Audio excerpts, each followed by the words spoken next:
Mithyatva. Mithya and Mithyatva.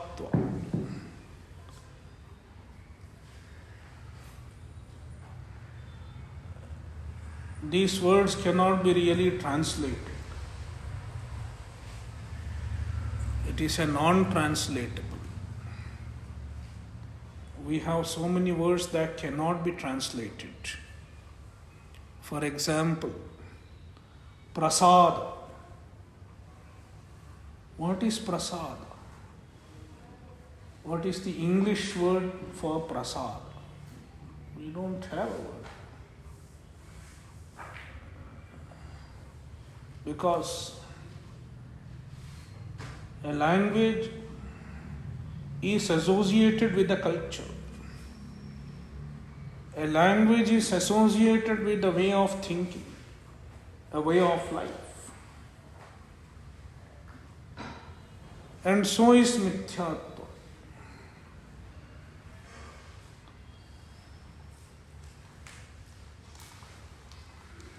Mithya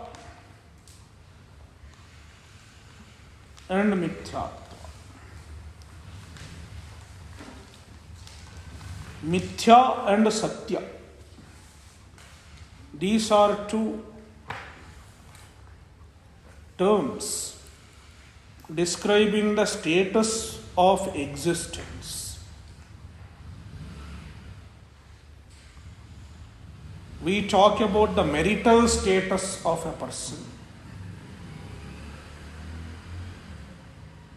How many words are there to describe the marital status of a person? There can be two, married, unmarried. There is a conventional way of thinking where you have only two status, either married or unmarried. But then if you go away from the conventional way of thinking, then there are more. They can be 3, they can be 4, they can be 5 or even more. So, likewise, the status of existence of an object, the status of existence of a given principle,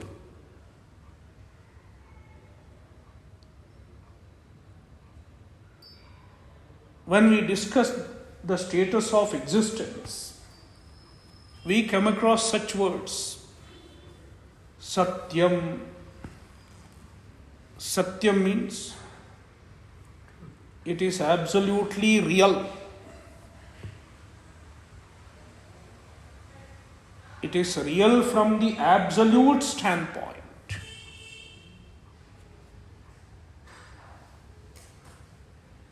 Then there is something called tuchha, absolutely non-existent. Like rabbit's horn.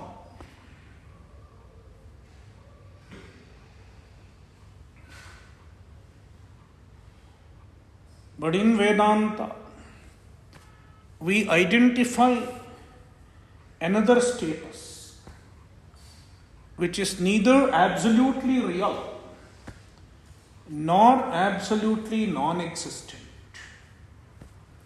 neither satya nor tuchha.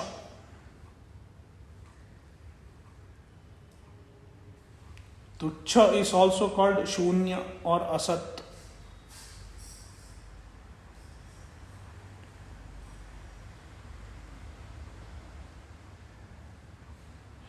It is called mithya. Mithya is the status.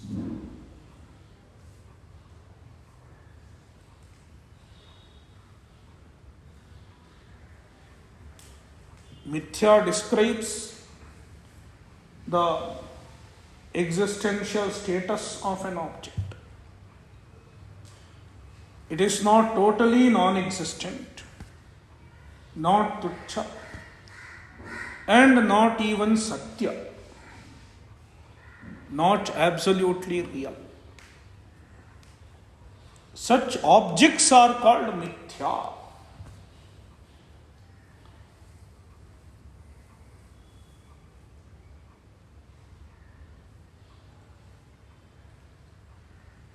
Like someone is married, Gopal is married. I'm just taking an example. I think so. Just like we say Gopal is married. Gopal, what is his name? Gopal. He is Gopal. Whether he is married or not, he is called Gopal.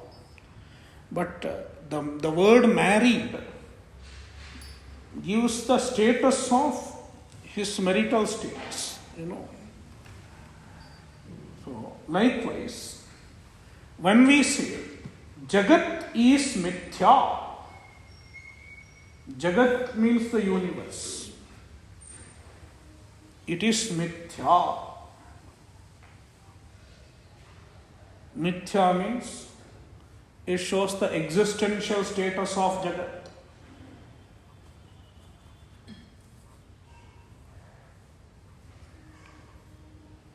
Why use the word mithya? Just to denote the existential status of the Jagat.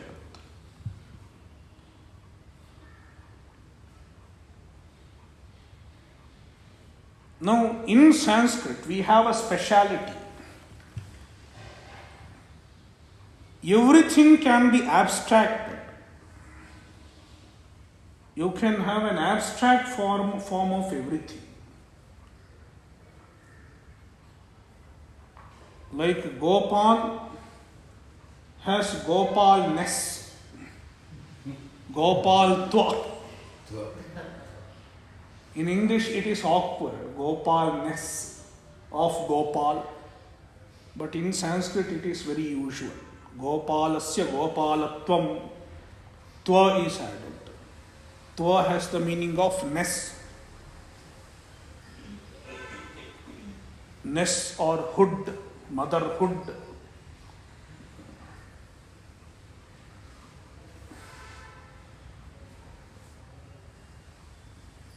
See, I am just giving an example. Gopal is a man. Gopal is a man. Or Gopal is a gentleman. Let's say Gopal is a gentleman. Gopal has gentlemanness. Gopal is a gentleman. Gopal has gentlemanness.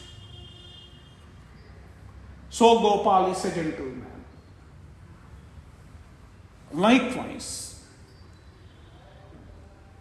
Jagat is mithya.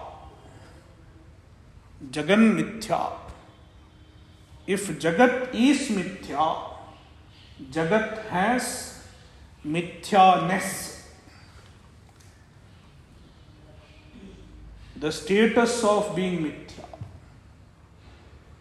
It is called mithyatva.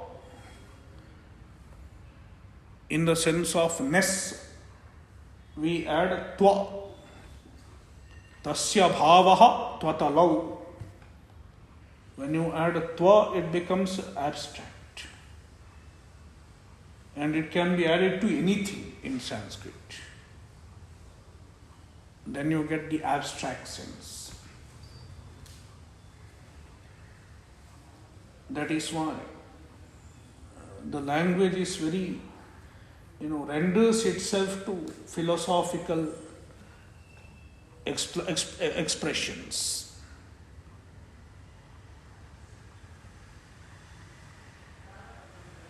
So that is that's the difference between mithya and mithyatva. Now you understand the difference between the meaning of mithya and mithyatva. So I will use both the words mithya and mithyatva.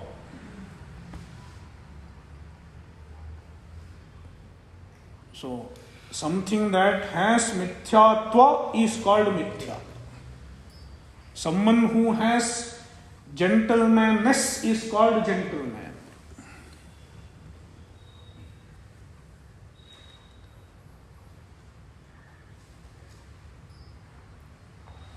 So, what is mithyatva? It is our discussion now.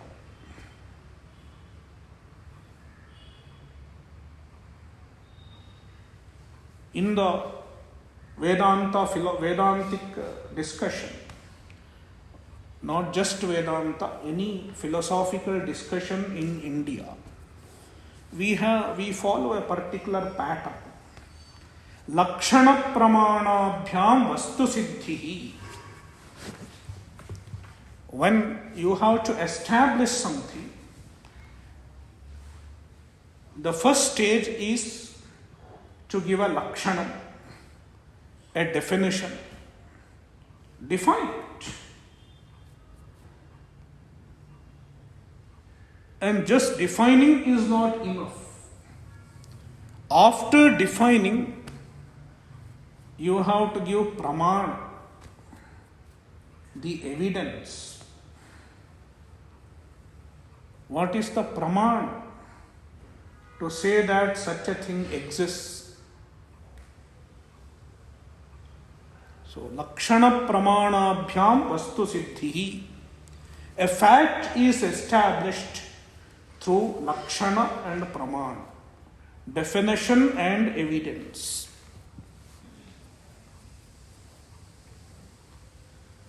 Therefore, let's follow the same pattern for today's talk.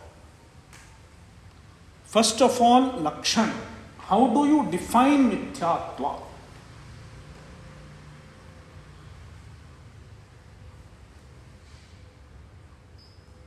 There are 5 definitions given in a work called Advaita Siddhi.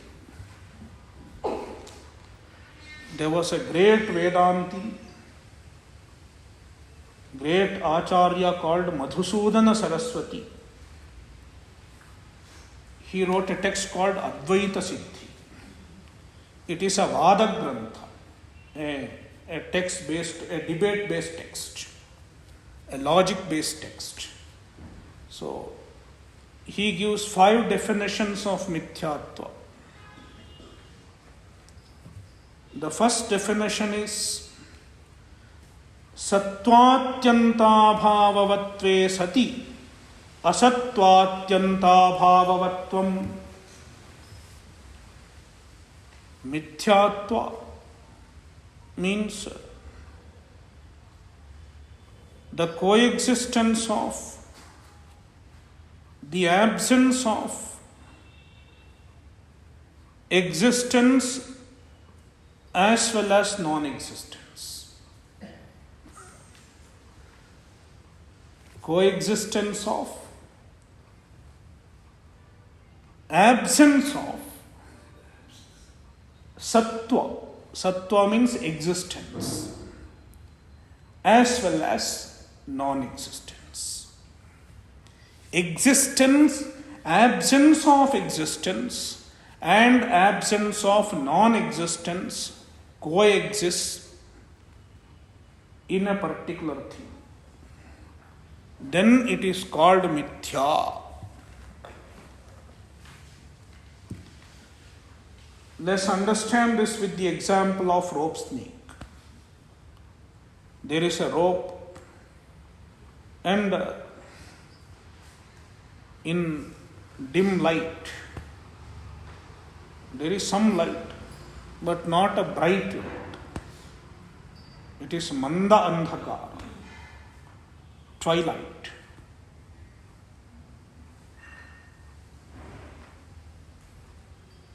There is a rope. And you see the rope as a snake, a superimposition. You see the rope as a snake.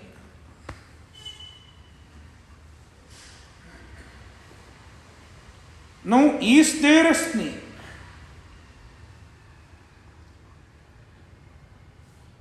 Is there a snake? You cannot say the snake is not there.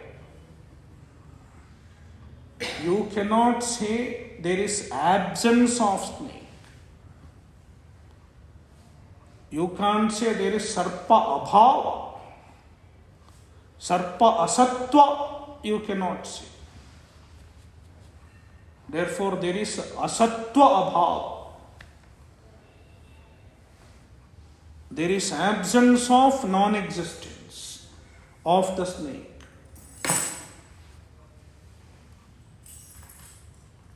Why there is absence of non-existence?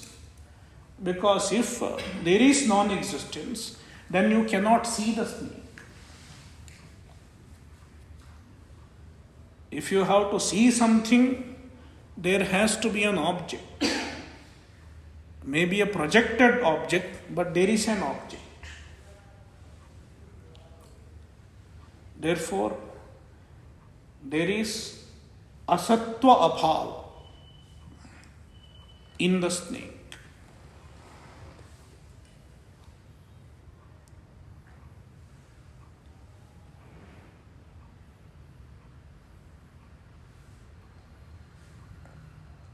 And you cannot say there is a sattva, there is existence of snake also. Because if the snake exists absolutely, if the snake really exists, then after you switch on the light, the snake cannot disappear.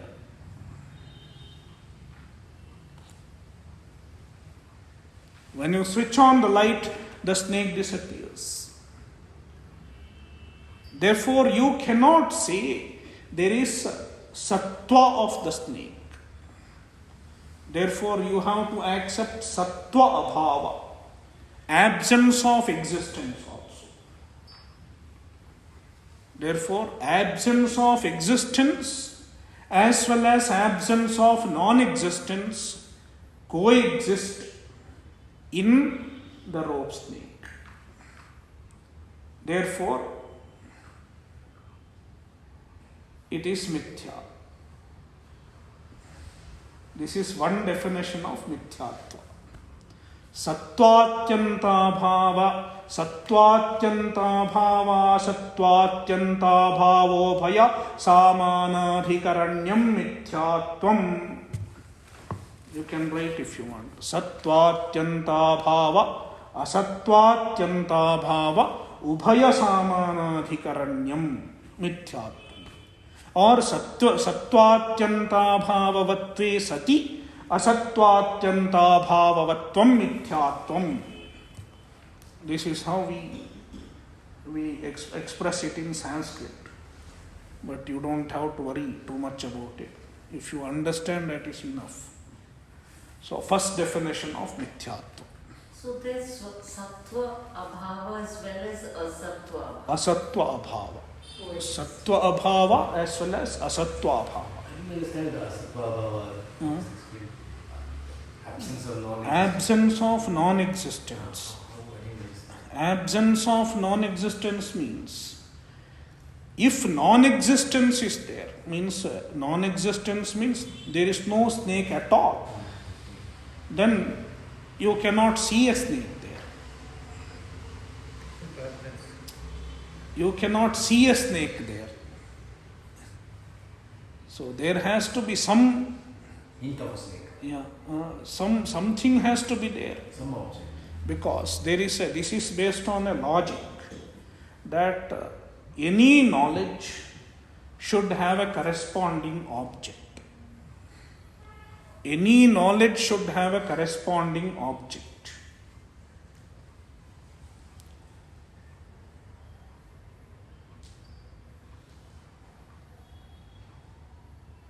Without knowledge, without object, a knowledge is not possible.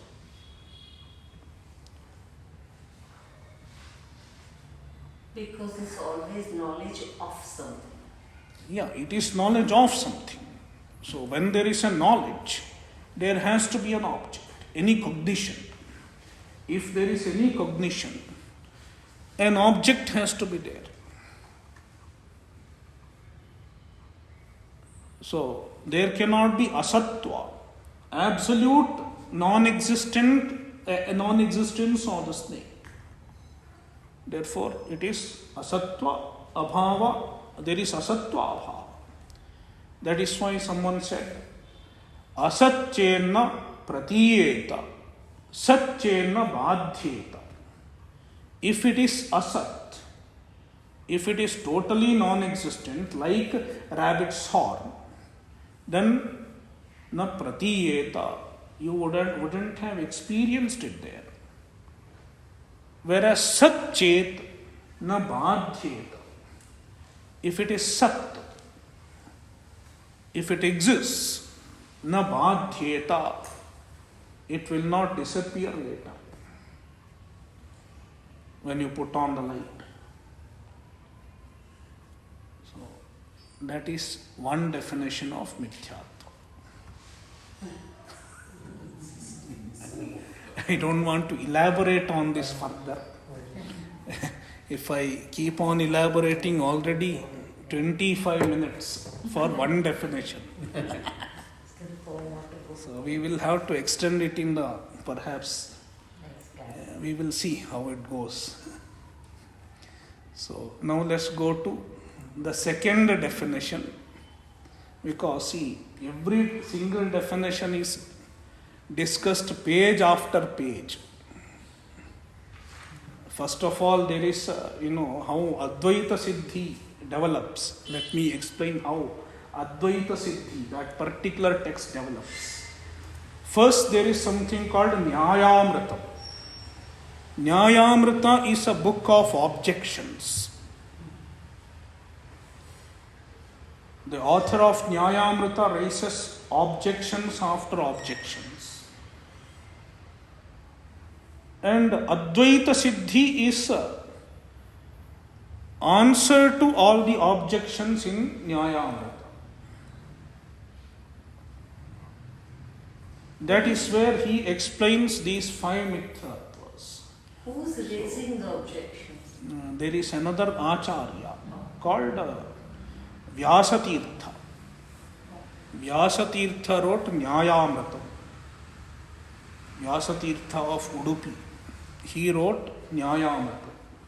After hearing some other definitions, he objected to them.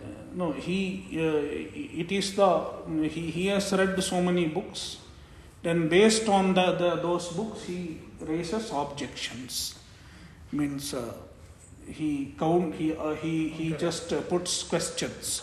How this is possible? How this is possible? How this is possible? All the premises of Vedanta, all the contentions of Vedanta are, objections are raised against all the contentions of Vedanta in the book called Nyayamritam. So then, corresponding to every objection, Advaita Siddhi gives answers. Every objection is answered in Advaita Siddhi. Then on that, there are further commentaries and sub-commentaries. So like that, every single definition is discussed to great length in detail. So that is what I am discussing now. So I wouldn't have opened up this topic, but since in the last session, you know who the culprit is. Swamiji, what was the other word for objection you use sometimes? Purva Paksha. Purva Paksha. Yeah. Is objection. Objection, yeah. Then second one, Pratipannopadhau Traikalika Nishedha Pratiyogitvam. प्रतिपन्न उपाधौ त्रैकालिक निषेध प्रतियोगित्वम मिथ्यात्वम. This is the second definition of mithyatva. In a locus where you see the object, it can be negated in all three times. Mithyatva is being subject to negation in the same locus where you perceive it.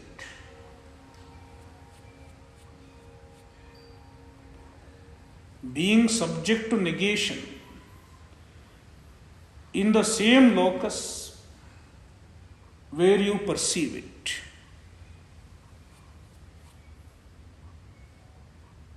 This is another definition. You can negate it in all the three times. All the three times. Traikalika nishedha. Traikalika nishedha means it never existed. Past, present and future. When you saw also, it was not there. It can be negated. So, see, when you switch on the light, what do you say? You don't say sarpaha asit.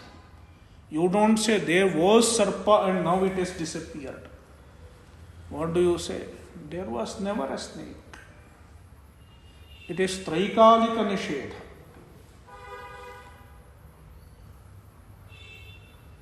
So mithyatva is that.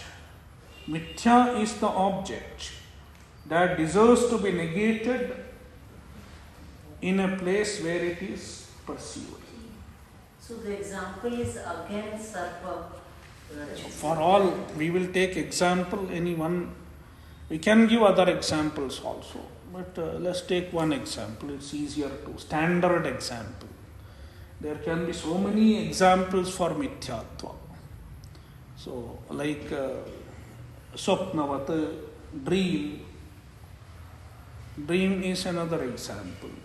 Rajju sarpa, mrigatrishnika, mirage.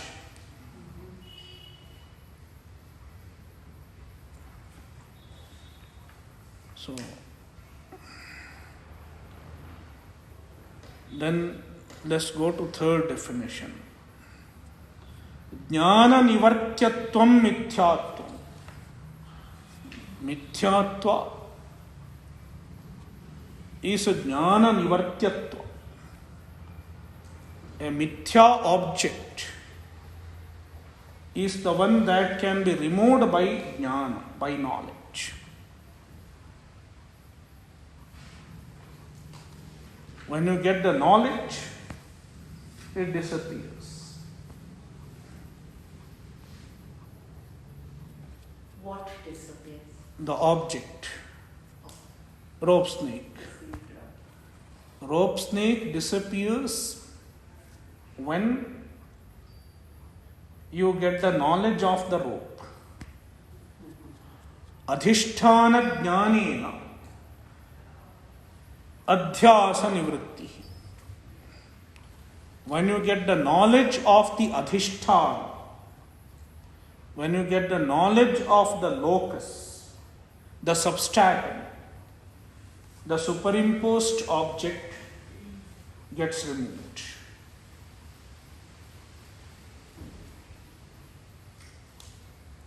Based on this definition, jnana nivartyatvam,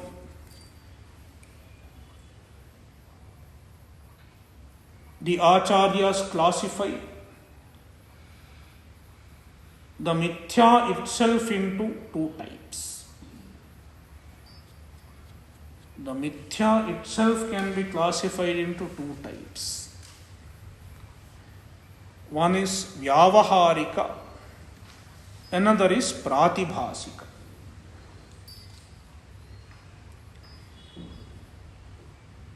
Pratibhasika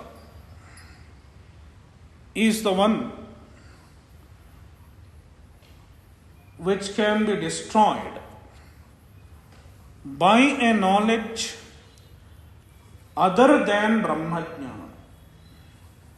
ब्रह्मज्ञान भिन्नज्ञान निवर्त्यत्वं प्रातिभासिकत्वम्. If it can be removed by any other jnana than Brahma jnana, then it is pratibhasika. Again, rope snake is pratibhasika. Because for removing the rope snake, you don't need Brahma jnana.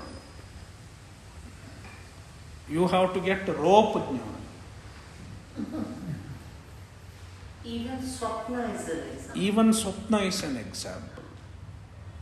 So even Swapna gets removed when you get the jnana of the waker, the waking. So, whereas Brahmajnana Nivartyatvam or Brahmajnana Matra Nivartyatvam is called Vyavaharika. The Jagat is Vyavaharika because it does not get negated until you get Brahmajnana. And how would you define Brahmajnana? No, Brahmajnana, definition of Brahmajnana, we need another session. We will go again. So now let's discuss Mithyatva. Then we will come to Brahmajnana. So fourth definition of Mithyatva is Swashraya-nishtha atyanta-bhava pratiyogitvam.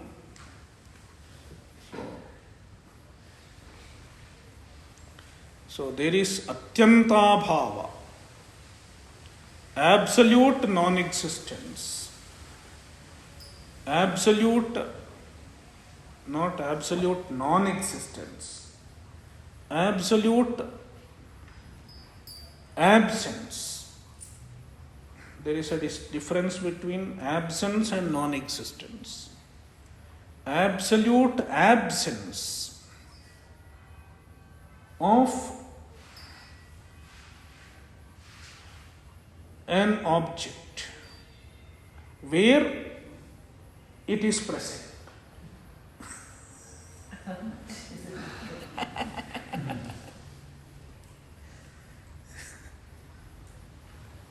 Swashraya. Swashraya means it's ashraya. It's a locus. For example, the locus of Rajju Sarpa, the locus of rope snake is the rope. That is where it is projected. In the very same rope, it has atyanta bhava. There is atyanta bhava of sarpa.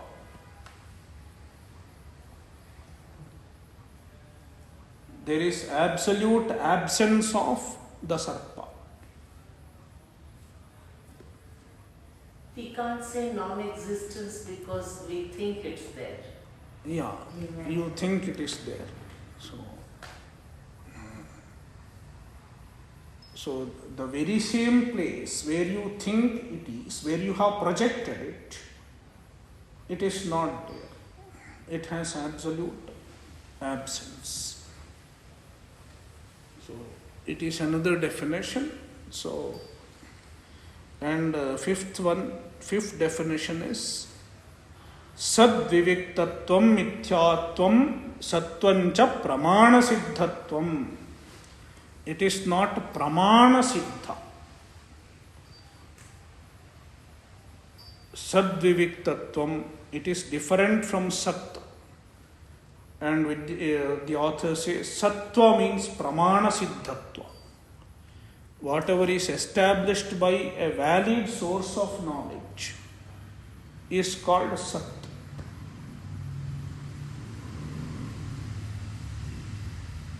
So it is not established by a valid source of knowledge. So eyes are not the valid source. This question is obvious. This is a very obvious question here. So this definition needs a lot of discussion. See, there are certain knowledges that are absolutely invalid. Absolutely invalid knowledges. For example, seeing the rope snake is absolutely invalid. It is a Brahma. Even from the Vyavaharika point of view, it is a Brahma. But then our senses, the senses perceive the dualistic universe, all the names and forms. These senses, as far as the Vyavaharika is concerned, as far as the empirical reality is concerned, they are valid. From the Vyavaharika point of view, they are valid sources of knowledge. But from the absolute point of view, even they are not valid means of knowledge. So this would mean only pratyaksha or something else also? All pramanas, other than that the pramana which reveals the Brahman,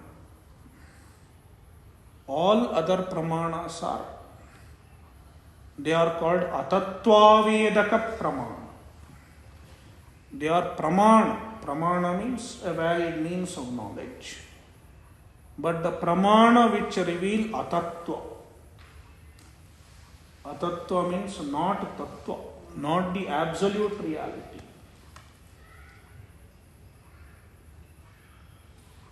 And it is true with our senses.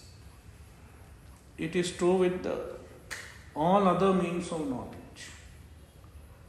Other than what makes you understand the absolute reality.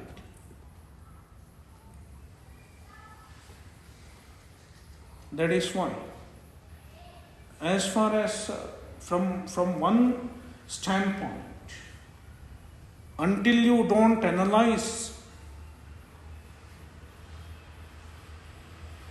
everything appears to be real, because you accept the validity of your pramanas. But then, once you analyze properly through Vedanta, after you do the Vedanta Vichara, you understand that at a greater level, all the pramanas that you were using, even they are not valid. They are atattva.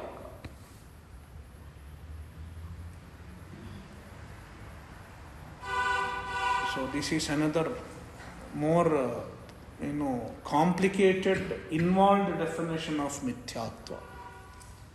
So let's not discuss too much. If you understand first and third, that is enough. First and third, or even second. So let us sum up the definition of mithyatva. So one definition is, it is neither sat nor asat. Sadasadbhyam anirvachaniyam. A simpler way is sadasadbhyam anirvachaniyam. It cannot be categorized into sat or asat. Absolutely existent or absolutely non-existent. It is a definition. Another is Pratipannopadho Traikalika Nishedha Pratiyogitvam. This can be put as, it appears pratiyate, but it can be negated.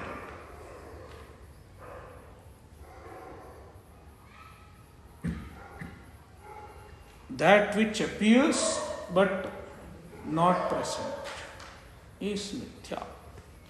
And third is jnana nivartyatvam. It can be removed. It is removed with the knowledge of the substratum. So that is mithya. So now we have understood the definition of mithya. And you know that Rajju Sarpa, rope snake, and dream, all these are mithya. It is obvious to us. But even this world is mithya. Jagat mithya. It is difficult to get convinced.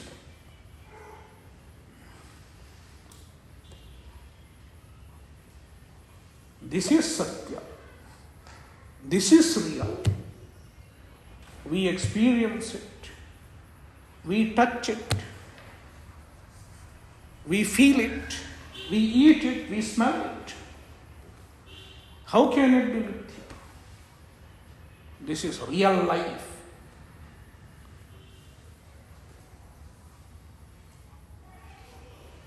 Vedanta says life is not real.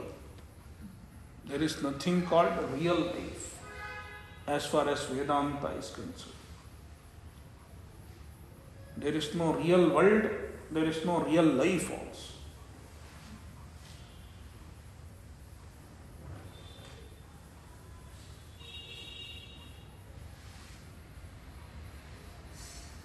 So we need praman, valid source of knowledge, to establish the mithyatva of the Jagat. How can you say Jagat is mithya? We need praman. That also is a tattva pramana. No, see, this is tattva vedaka only, because it ultimately leads you to the truth.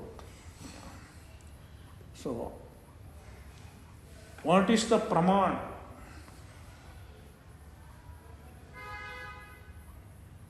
As we say, Vedanta, the very name is Vedanta. The pramana is Vedanta. What is Vedanta? Upanishad Vakyas. The statements of the Upanishad are pramana. It is the primary evidence. We talk about 6 pramanas in Vedanta. What are the 6? Pratyaksha, Anumana, Upamana, Arthapatti, Anupalabdhi and Shabda. There are 6 pramanas. First of all, Pratyaksha, the means of direct perception, referring to our senses. Senses are the means of direct perception. It is called Pratyaksha. Then Anumana. Anumana means inference.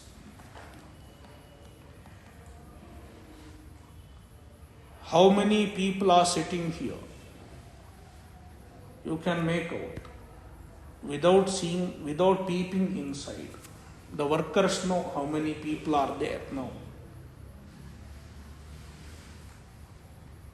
The watchman knows how many people have entered inside. How does he know?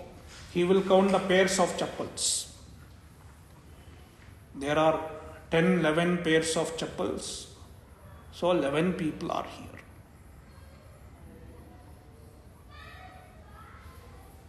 It is called Anumana, inference.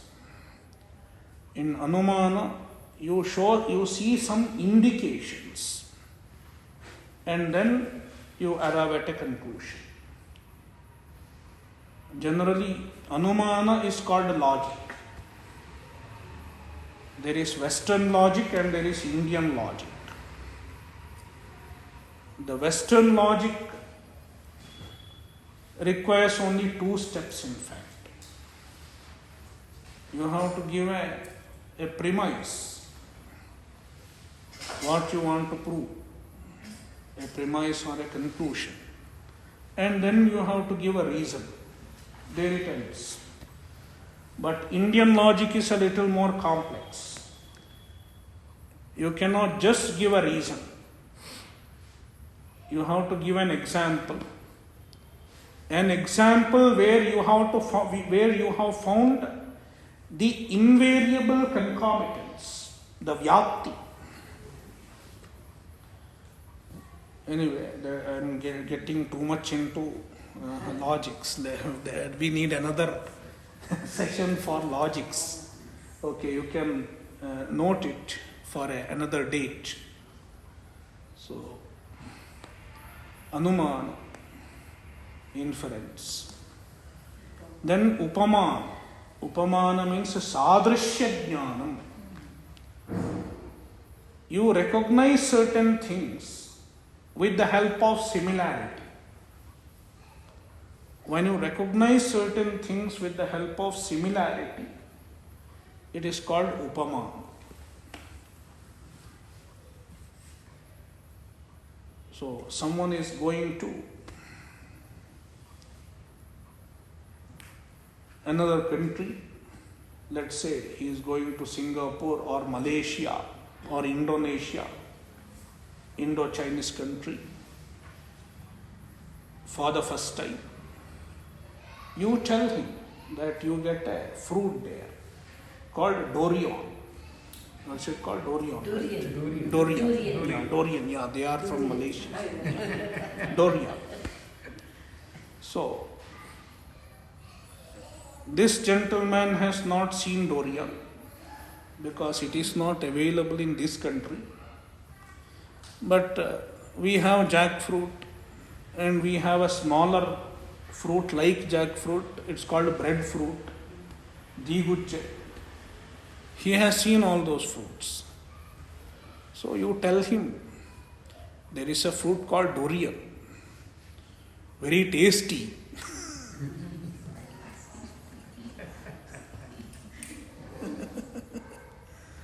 So then he is very curious, excited. Oh, I will eat it.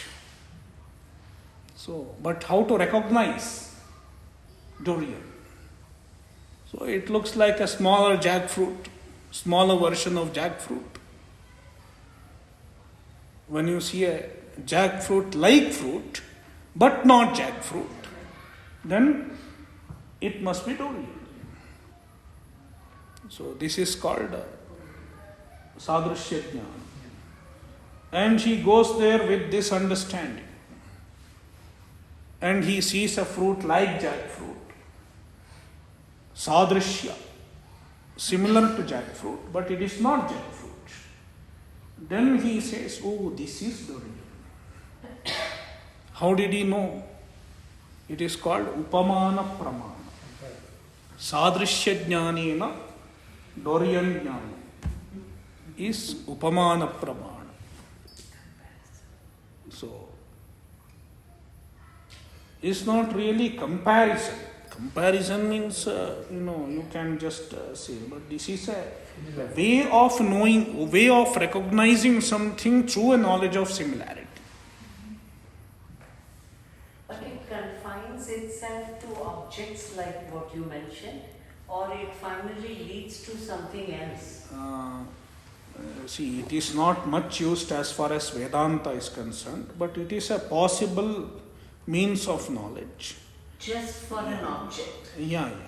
No, we are in Vedanta per se, it is not much used. Upamana, you don't find much usage of upamana.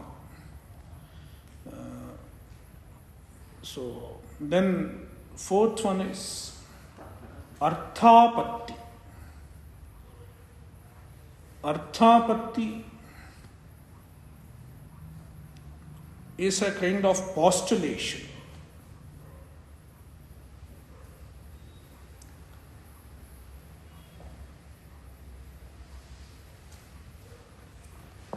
It is like a known fact cannot be explained without taking into account an unknown fact. Therefore, as an explanation of the known fact, you arrive at an unknown fact. It is called arthapatti.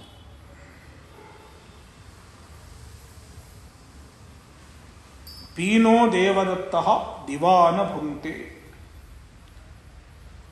There is a devadatta. He comes in front of you. He is very fat, hefty, and he claims that he doesn't eat during daytime. I don't eat anything during daytime. So you know certain facts. He is fat, it's obvious. His size is obvious in front of you. And he says, I don't eat anything during daytime. How is it possible? Ratro bhunte. He eats at night. How do you arrive at this conclusion? Because it is not possible otherwise. A known fact cannot be explained without arriving at the unknown fact.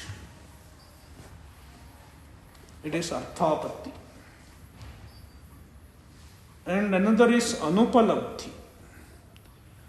Anupalabdhi means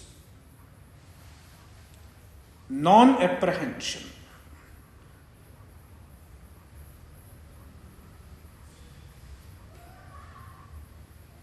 It is like, absence of evidence is evidence of absence. It is very much true in law. Absence of evidence is evidence of absence.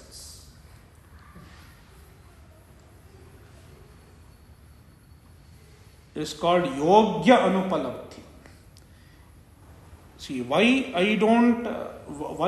I can say there is no dog here? There is no dog here. Why? Because had there been a dog here, it should have been available. I should have been able to see it. So it is absence of evidence, non-perception of dog. It is anupalabdhi. Absence of non-perception of dog is anupalabdhi. And this non-perception leads to the conclusion that there is no dog. Absence. So anupalabdhi is a way, it's an evidence of absence. Abhavajnana. And finally, Shabda Pramana. The sixth Pramana is Shabda. Words. Certain words themselves are means of knowledge. The words of Vedanta. Vedanta Vakya itself is a Pramana, a valid means of knowledge. Sometimes people say Vedanta is an authority, Vedas are authority. The word authority doesn't make any sense. What is authority? Do this, do that, it is authority. But the tradition doesn't say Veda is authority. In the Western religions, their text is authority. If you don't follow that, you will be sent to the court of inquisition. But the Veda is not an authority. It is a means of knowledge. It reveals you the truth. It is a knowledge-based approach.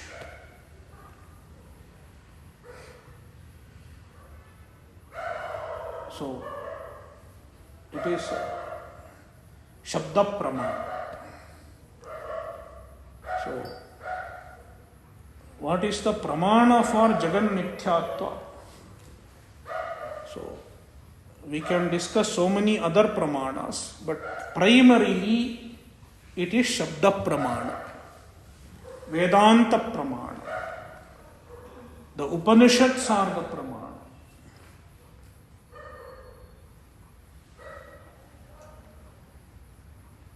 The Upanishadic statements reveal the Mithyatva of the Jagat.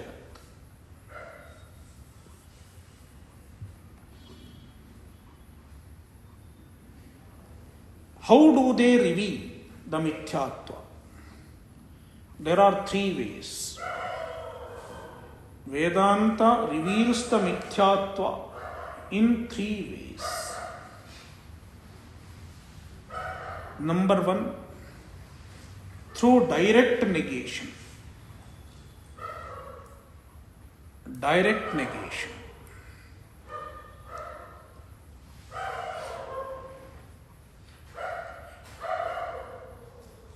There are certain statements. For example, neti neti, athata adesho neti neti. The Jagat is unreal, it is negated. It is in Brihadaranyaka Upanishad. Then in Kathopanishad, Nehana nasti kinchana. There is no nana. Nana means manifold, duality. Jagat, neha nanasti kinchana. There is no duality. The duality is negated. Vacharambhanam vikaro namadheyam in Chandogya Upanishad. So, all the names and forms. Vikaraha. Vikaraha means the effect. The whole universe is the effect of Brahman. It is namadheyam. It is just name. Just name means it is not real. Thus, there are direct negations of the universe, of the reality of the universe, from the absolute point of view. Then, second way of negating, second way of revealing mithyatva of the Jagat, Jagan mithyatva. It is called, we will do in the next session. Okay. Om Purnamadah Purnamidam Purnat Purnamudachyate Purnasya Purnamadaya Purnameva Vashishyate Om Shanti Shanti Shantihi Harihi Om Shri Gurubhyo Namaha Harihi Om